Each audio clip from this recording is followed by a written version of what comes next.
Perang Rusia-Ukraina kini telah memasuki fase yang semakin kompleks dan berlapis. Hampir 4 tahun sejak konflik ini dimulai, belum terlihat tanda-tanda bahwa perang akan segera berakhir. Serangan terbaru yang dilancarkan Rusia kembali menegaskan bahwa konflik ini telah berkembang jauh melampaui perebutan wilayah semata. Ia telah berubah menjadi perang daya tahan, perang tekanan, dan perang pesan geopolitik yang dampaknya menjalar ke berbagai belahan dunia. Musim dingin kembali menjadi latar waktu yang signifikan. Dalam sejarah peperangan, musim dingin seringkali digunakan bukan hanya sebagai tantangan alam, tetapi sebagai alat tekanan strategis. Infrastruktur energi, logistik sipil, dan ketahanan psikologis masyarakat menjadi elemen yang secara tidak langsung terlibat dalam setiap eskalasi militer yang terjadi.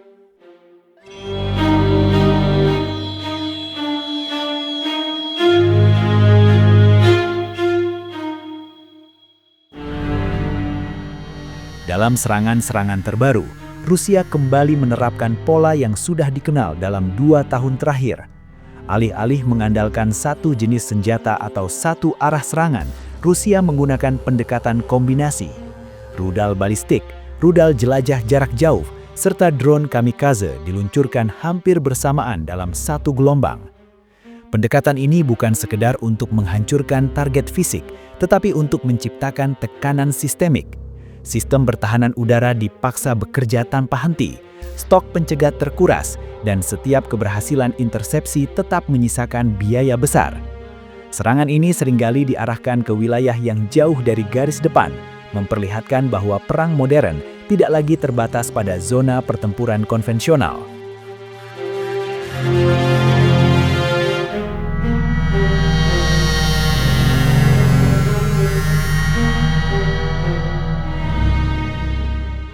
Dalam konteks persenjataan, Rusia memanfaatkan spektrum penuh dari arsenal militernya.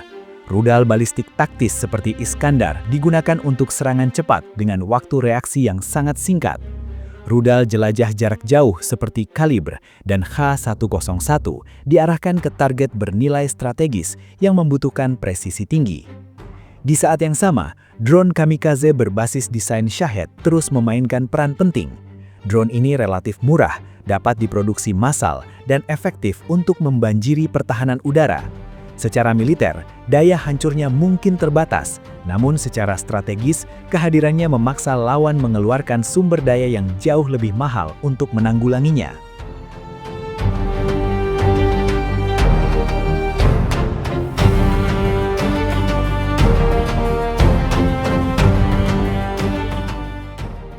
Berbeda dengan intensitas serangan udara, kondisi di garis depan darat menunjukkan dinamika yang lebih stagnan. Wilayah timur Ukraina, khususnya di Donetsk dan Kharkiv, tetap menjadi titik pertempuran paling aktif. Namun perubahan garis kontrol terjadi secara perlahan dan bersifat lokal. Pertempuran di darat kini didominasi oleh duel artileri jarak jauh, penggunaan drone pengintai, serta bentrokan infanteri dalam skala kecil namun intens. Setiap kemajuan beberapa ratus meter seringkali dibayar dengan kerugian besar. Ini mencerminkan karakter perang posisi yang menguras sumber daya dan tenaga manusia dari kedua belah pihak.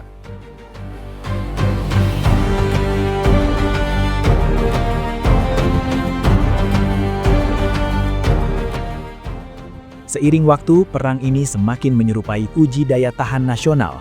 Rusia mencoba memanfaatkan kapasitas industrinya, kemampuan produksi senjata, dan kedalaman sumber daya. Ukraina di sisi lain bertumpu pada pertahanan berlapis, adaptasi taktis, serta dukungan internasional yang berkelanjutan. Dalam kerangka ini, setiap serangan tidak hanya dinilai dari hasil militer langsung, tetapi dari dampaknya terhadap ekonomi, stabilitas politik, dan moral publik.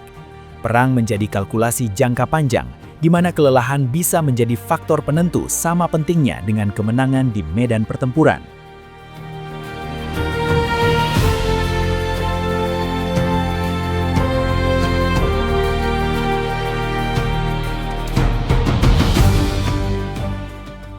Serangan terbaru Rusia memicu reaksi keras dari berbagai negara, terutama di Eropa dan Amerika Utara.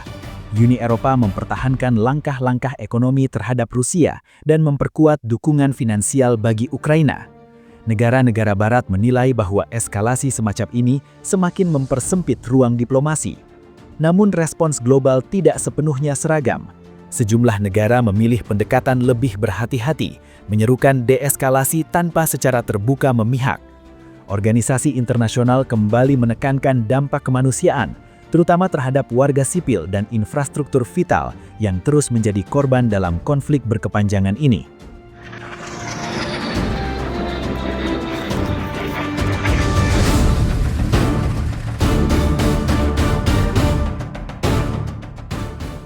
Serangan-serangan ini menegaskan bahwa perang Rusia-Ukraina telah menjadi konflik dengan implikasi global.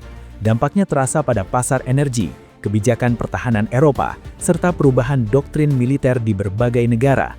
Konflik ini menjadi semacam laboratorium perang modern, di mana drone, rudal presisi, perang elektronik, dan perang informasi memainkan peran sentral. Tidak ada pihak yang benar-benar keluar sebagai pemenang dalam jangka pendek. Setiap eskalasi membawa konsekuensi lanjutan, baik di medan perang maupun dalam tatanan internasional yang lebih luas.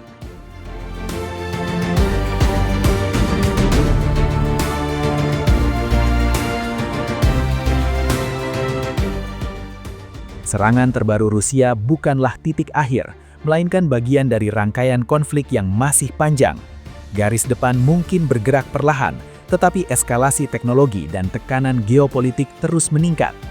Dunia kini menyaksikan perang yang tidak hanya ditentukan oleh tank dan pasukan, tetapi oleh logistik, industri, dan ketahanan politik. Pertanyaan utamanya bukan lagi siapa yang akan menang dengan cepat, melainkan siapa yang mampu bertahan paling lama ketika perang ini terus menguji batas kemampuan manusia, negara, dan sistem internasional.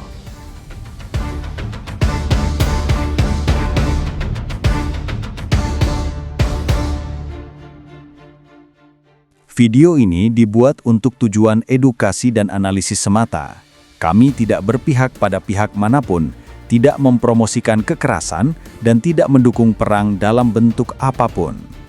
Seluruh informasi yang kami sajikan berasal dari laporan terbuka dan analisis geopolitik yang tersedia untuk publik.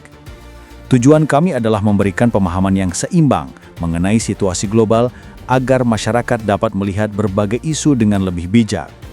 Kami percaya bahwa perdamaian, dialog, dan diplomasi merupakan jalan terbaik untuk menyelesaikan setiap konflik.